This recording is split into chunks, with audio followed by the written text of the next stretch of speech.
So this video is here to explain what happens when you have Sun in the 4th house in your birth chart. So, what is the Sun? The Sun represents our ego, it's our soul, it's, authority, it's power. It represents our father-like figure in our life. It's our vitality. It's sort of referred to as like a mildly malefic or mildly benefic planet because the Sun and its heat can be nurturing to us, but also it can burn us and scorch us and give us skin cancer and all that stuff.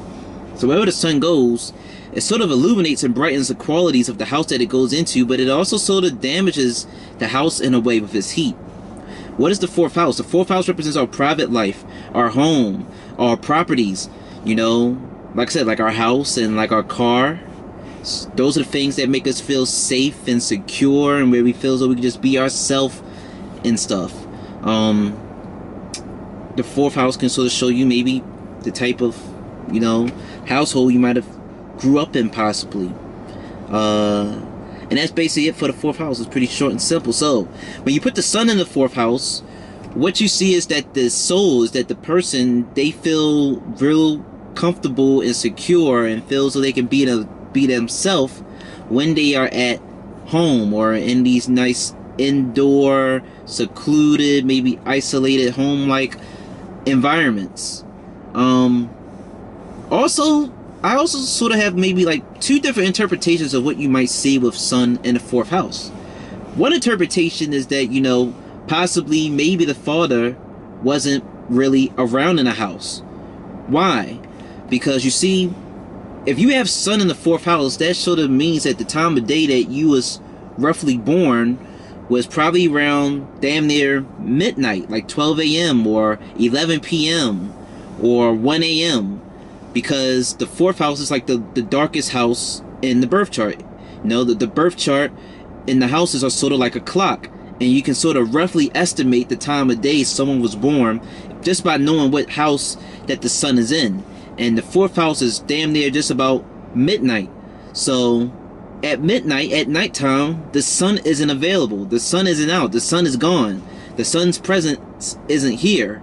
So these people, they might have, their father might have been around in their life, but, his presence wasn't really there. He wasn't really there for you or around in the way that you might have wanted or feel as though that he could have and should have been. That's one possibility. Since the 4th house is also sort of connected to the mother, it's possible that maybe your mother could have possibly been that fatherly, masculine like figure or character. Or if you have Sun in the 4th house, maybe your father, his present, like I said, maybe he was in the house, maybe he was present, but maybe his authority, it wasn't really strong and overpowering and domineering and stuff. Someone with Sun in the 4th house, since it's your ego, since it's your soul, you'll be more expressive in maybe who you are in an indoor home-like environment. Depending on, what's aspecting your Sun and all that stuff, you might be someone whose ego and strong sense of self and independence might, cause some disruptions within the household. You might become someone who feels as though, I'm grown, and therefore you might get your ass kicked out the house possibly, because the Sun is just this masculine, strong, fatherly, masculine, planetary body, and is in this 4th house of, luxury of our house and property and vehicles and stuff. So you might become more bossy or come out your shell more when you're in your car, or when it comes to your personal possessions, or when you're in a nice little familiar environment, or when you are in a home with your mother and your parents. You might just get maybe too comfortable, step out of line and stuff, and that might cause you to maybe have to get kicked out the house or something. Who knows? But that's all I gotta say for what happens when Sun is in the 4th house. Hope this gave you insight, clarity, and what to expect when you have Sun in the 4th house in your birth chart, and thank you for watching.